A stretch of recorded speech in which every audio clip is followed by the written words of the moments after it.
جنوبی امریکہ کے ملک بولیویا میں اقتدار پر قبضہ کرنے کی سازش ناکام، فوجی کمانڈر گرفتار۔ امریکہ سے اسلحے کی ترسیل پر اہم پیش رفت، اسرائیلی وزیر دفاع۔ بیرونی قرضوں کی تشکیل نو کے لیے سری لنکا کے چین سمیت کئی ممالک سے معاہدے۔ وائس آف امریکہ واشنگٹن سے اہم خبروں کے ساتھ محمد جلیل۔ جنوبی امریکہ کے ملک بولیویا میں فوجی جنرل کی اقتدار پر قبضہ کرنے کی مبینہ کوشش ناکام ہو گئی ہے، جس کے بعد فوج کے سابق کمانڈر کو گرفتار کر لیا گیا ہے۔ اب انہیں فوجداری تحقیقات کا سامنا ہے۔ انہوں نے صدر لوئس آرسے کے خلاف ایک ناکام فوجی بغاوت میں لپاس شہر کے مرکز میں سینکڑوں فوجیوں اور بختر بند گاڑیوں کو تعینات کر کے حکومت کی تبدیلی کا مطالبہ کیا تھا۔ حکومت کے خلاف سازش کی اطلاع صدر لوئس کے حامیوں کو ملی تو وہ صدارتی محل کے باہر ایک چوراہے میں جمع ہو گئے۔ بولیویا میں لگ بھگ 3 گھنٹوں تک جاری رہنے والے بحران میں نئے فوجی سربراہ نے فوج کو پیچھے ہٹنے اور واپس اپنی بیرکس میں جانے کے احکامات دیے۔ Voice of America Urdu service کا TV show view 360۔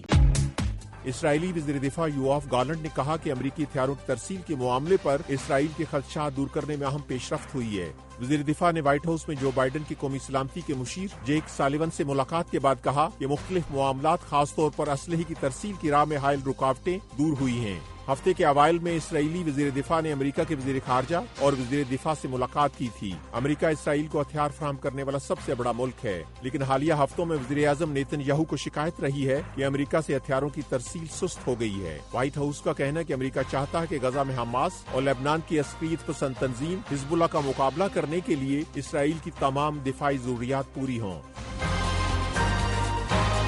Sri Lanka کے صدر رنیل وکرم سنگھے نے چین اور دیگر قرض دہندہ ممالک کے ساتھ تقریباً $10 ارب کے قرض کی تشکیل نو کے معاہدوں پر دستخط کرنے کا اعلان کیا ہے۔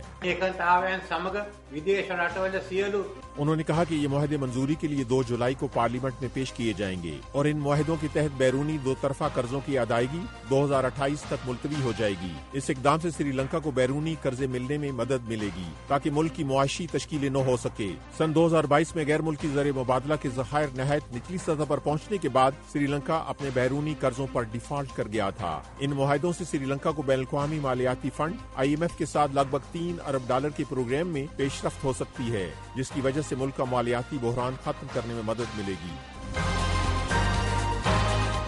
امریکہ نے کہا ہے کہ وکی لیکس کے بانی جولین اسانج کے مقدمے کو حل کرنے کے بارے میں محکمہ خارجہ کا کردار نہایت محدود ہے۔ امریکہ کے محکمہ خارجہ کے ترجمان میتھیو ملر نے امریکہ کے اس موقف کو دہرایا کہ وکی لیکس کے بانی کے اقدامات نے کئی لوگوں کی جانوں کو خطرے میں ڈال دیا تھا۔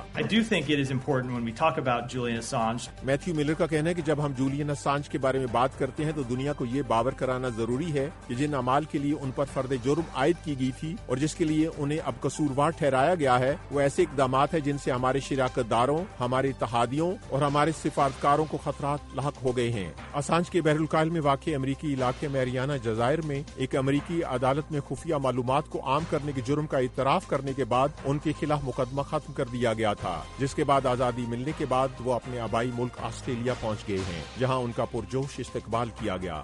اسانج کی طرف سے ایک معاہدے کے تحت امریکی جاسوسی کی قانون کی خلاف ورزی کے جرم کے اعتراف کرنے کے بعد ان کی امریکہ حوالگی کے خلاف 14 سالہ قانونی جنگ ختم ہو گئی ہے۔ یہ وائس آف امریکہ واشنگٹن ہے۔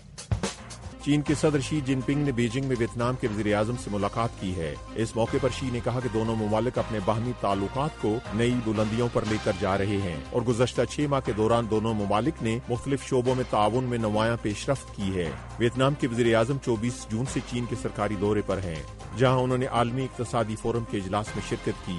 چین ویتنام کا سب سے بڑا تجارتی شراکت دار ہے اور خام مال اور ساز و سامان کی ضروریات کے لیے بیجنگ پر انحصار کرتا ہے۔ وائس آف امریکہ واشنگٹن کی اردو سروس سے خبروں کا یہ بلیٹن اب ختم ہوتا ہے۔ میں ہوں محمد جلیل اور ایڈیٹر تھی سارہ حسن۔